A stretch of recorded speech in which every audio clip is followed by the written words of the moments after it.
देखिए, कई लोग को लगता है कि जेल में ना जो एक दिन होता है वो 12 घंटे का होता है। ऐसा नहीं है, पहले अंग्रेजों के समय होता होगा ये, लेकिन अभी के समय में जो जेल का कानून है वो जैसे आपके लिए 24 घंटे का एक दिन होता है वैसे जेल में भी होता है। अब कुछ लोग कहते हैं किसी को 10 साल की सजा हुई तो 5 साल में आ जाएगा, ऐसा फिल्मों में भी होता था पहले का ही तब। लेकिन अभी के समय में अगर आपको 10 साल की सजा हुई तो 10 साल बाद निकलेंगे, यानी आपके लिए भी दिन जो है वो 24 घंटे का ही है।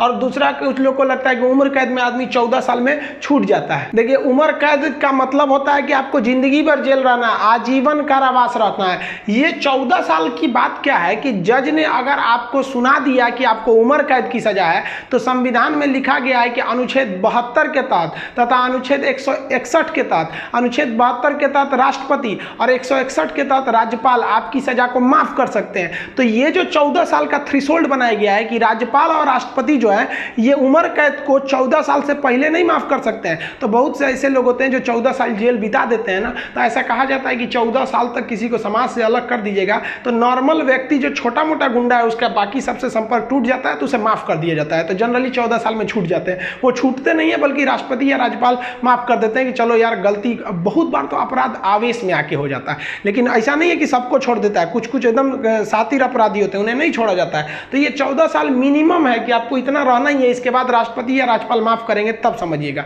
अब एक चीज देखेंगे कि जब जज जो होता है जब फांसी की सजा सुनाता है तो दो चीजें इस पे ध्यान दीजिएगा। फांसी की सजा सुनाने के बाद वो स्याही को, कलम को तोड़ देता है। वो इस बात का संकेत है कि अब हम आपके ये जो फांसी की सजा सुना दिए हैं ना, हम जज होने के बावजूद भी अब इसमें कुछ बदलाव नहीं कर सकते, यानी ये कलम अब मेरी किसी काम की नहीं रहेगी, क्योंकि हम ये कलम रहने के बावजूद आपकी सजा में अब कुछ चेंजिंग नहीं कर सकते। इसलिए जज को बड़ा सोच समझ के फांसी की सजा सुनानी पड़ती है और तोड़ देता है। ये तोड़ने की प्रक्रिया एक संकेत है, ऐसा नहीं है कि उसमें तो दूसरा कलम से नहीं लिख देगा। ये केवल एक दिखाने के लिए संकेत होता है। कैसे दुल्हा जाता है तो एक परछावना होता है उसका, वैसे एक तरह से समझिए तो ये। और इस पे लिखा जाता है टू हैंग टिल डेथ, लटकाओ तब तक जब तक मर न जाए। क्योंकि इतिहास में एक बार घटना हुई थी, एक जज साहब ने फैसला सुना दिया था कि इस अपराधी को फांसी पर लटका दिया जाए। अब जब उसे लटकाया गया तो कहा जाता है कि वकील जो था वहां पे ऑब्जेक्शन कर दिया कि लटका दिए, अब हटा दीजिए, क्योंकि आपने ये कहा है कि लटकाया जाए तब तक जब तक ये मर न जाए। अब तो लटकाने का फैसला दिए तो फांसी पर लटक गया, आप जल्दी उतारिए।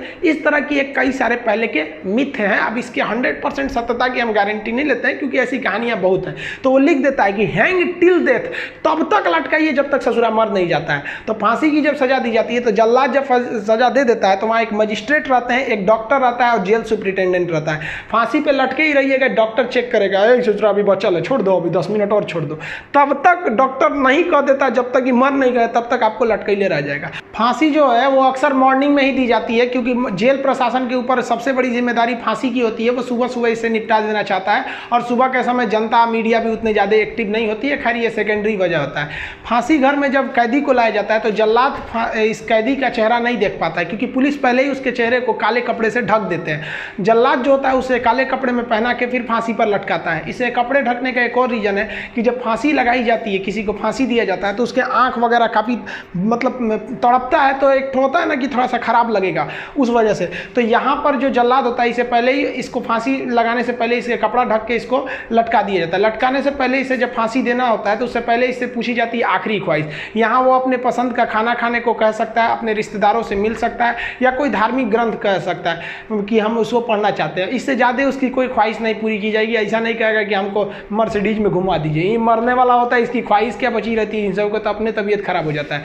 जब इसके कपड़े में जल्लाद जब फांसी देने जाता है तो इसके कान में कहता है कि मुझे तुम माफ़ करना, मतलब ये हमारी ये तो मजबूरी थी, भगवान के लिए मुझे माफ़ कर दो, या अल्लाह के लिए मुझे माफ़ कर दो, तुम्हें अपने भगवान का वास्ता, जिस धर्म का ये अपराधी है। क्योंकि भाई इसमें कैद ये जो जल्लाद का इसका क्या दिक्कत है, इसको तो जज ने जो आदेश दिया वो इसको पालन करना है। फांसी के बाद इसके जो बॉडी होती है वो पोस्टमार्टम के लिए भेज दिया जाता है, फिर घर वालों को दे दिया जाता है। आप जिस धर्म के हैं उस धर्म के हिसाब से इनका अंतिम संस्कार आप कर लीजिए। आई होप आप जेल मेनू समझ गए होंगे। नेक्स्ट वीडियो में बता देंगे कि फर्जी FIR से कैसे बचा जा सकता है। मिलेंगे नेक्स्ट वीडियो में, तब तक के लिए जय हिंद।